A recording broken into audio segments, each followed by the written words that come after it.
떠남과 만남을 통해 주시는 위로와 격려입니다. 하나님은 바울에게 많은 사람들을 만나게도 하셨지만 때로는 시간이 지나면 떠나게도 하셨습니다. 헤어지기도 하셨다는 얘기예요. 그러나 하나님께서는 바울이 어떤 사람을 만나든 어떤 사람과 헤어지든 간에 하나님의 위로와 격려가 얼마나 많았는지 모릅니다. 바울은 이 에베소를 지금 이 떠나게 되었을 때에 제자들을 불러서 권했다 말씀합니다. 이 권했다는 말씀은 위로하고 격려하고 권면했다는 뜻입니다. 에베소에 복음을 전해서 복음을 들었던 사람들, 내가 곧 이 자리를 떠나지만, 이곳을 떠나지만 에베소에 남아서 복음을 많은 사람들에게 전하고 교회를 잘 섬겨달라는 부탁을 했을 것입니다. 그러면서 성도들 한 명 한 명을 따뜻하게 위로하고 격려하면서 자신이 떠나게 되었지만, 작별하게 되었지만 그 사명을 감당하도록 부탁을 했을 것입니다. 작별하다는 뜻은 그냥 손은 들고 여러분 잘 있으십시오, 저는 갑니다 정도가 아니라 서로 입 맞추면서 포옹했다는 뜻입니다. 너무 놀라운 여러분, 하나님의 섭리는 저 마게도냐에 머물 때에 편지를 한 편 쓰게 되는데요, 그 편지가 바로 고린도 지역에 보내게 되는 편지고, 그 편지가 고린도 후서입니다. 만약에 여러분 바울이 에베소를 떠나지 않았다면 고린도 후서 편지는 쓰여지지 않았을 것입니다. 그 고린도 후서가 바로 이 마게도냐 지역에 머물 때에 썼던 편지였고요, 이 편지를 보내고 나서도 이 헬라 지역, 아까 화살표의 맨 마지막에 있는 고린도 지역으로 직접 바울이 방문을 합니다. 그래서 이 고린도 지역에 가서 무려 3달 동안이나 여러분 머물게 되는데, 그 3달 동안 고린도에서 머물 때도 편지 하나를 씁니다. 그 편지가 바로 바울이 13편의 이 성경에 기록된 이 편지를 쓸 때에 복음의 진수를 담아냈다고 하는 로마서를 바로 저 고린도 지역에서 써서 보내게 됩니다.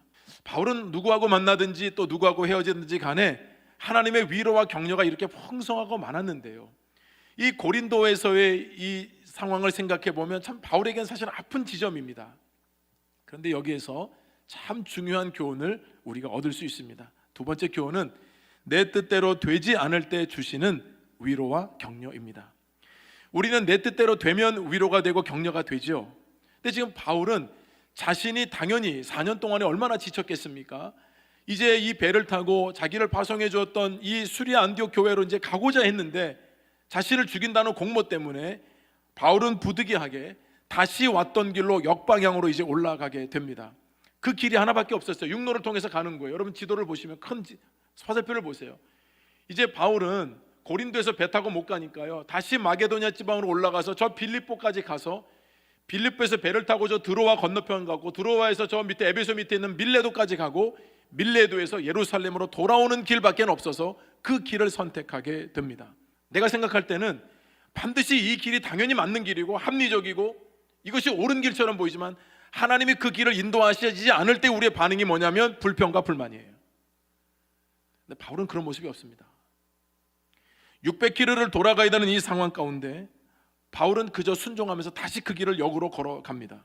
자, 그러면 여러분, 하나님께서 우리가 생각하는 것만큼도 생각을 못 하실까요? 하나님이 바울의 건강을 염려를 정말 안 하시는 걸까요?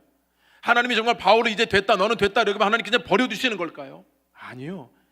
하나님은 우리보다 훨씬 더 넓고 깊은 생각을 가지고 계십니다. 600km를 걸어 올라가는 가운데 하나님의 놀라운 섭리가 있게 된 것이에요. 4절 말씀에 보면 여러 사람의 이름이 여러분 각자에게 나오죠. 이 사람들이 누구냐면 요 마게도냐에서 세워졌던 교회의 리더들, 대표들이에요. 그 이름이 갑자기 왜 나오는가? 지금 예루살렘 교회는 흉년 때문에 재정적으로 매우 어려웠습니다.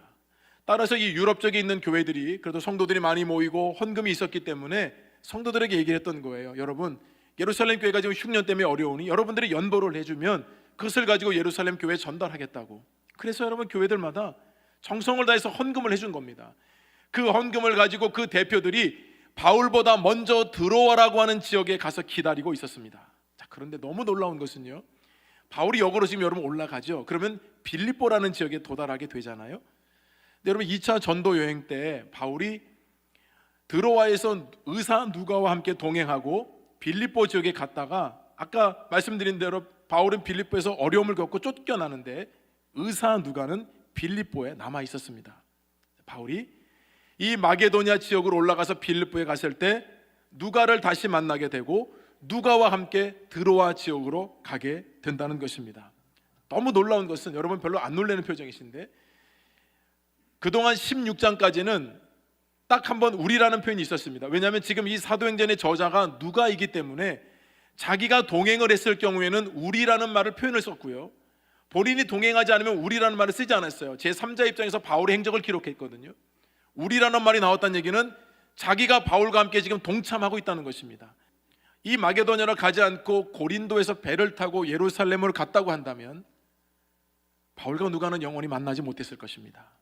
그런데 누가가 바울과 동행했다는 것이 무슨 의미냐면 바울의 지금부터 남은 마지막까지 순교의 행적을 하나님이 누가를 통해 기록하게 하셨다는 것을 의미합니다. 따라서 600km를 여러분 돌아가지만 그것은 하나님의 섭리와 계획이 있었던 거예요. 정말로 사람들은 형용할 수 없는 하나님의 은혜요 특별한 인도하심인 줄로 믿습니다.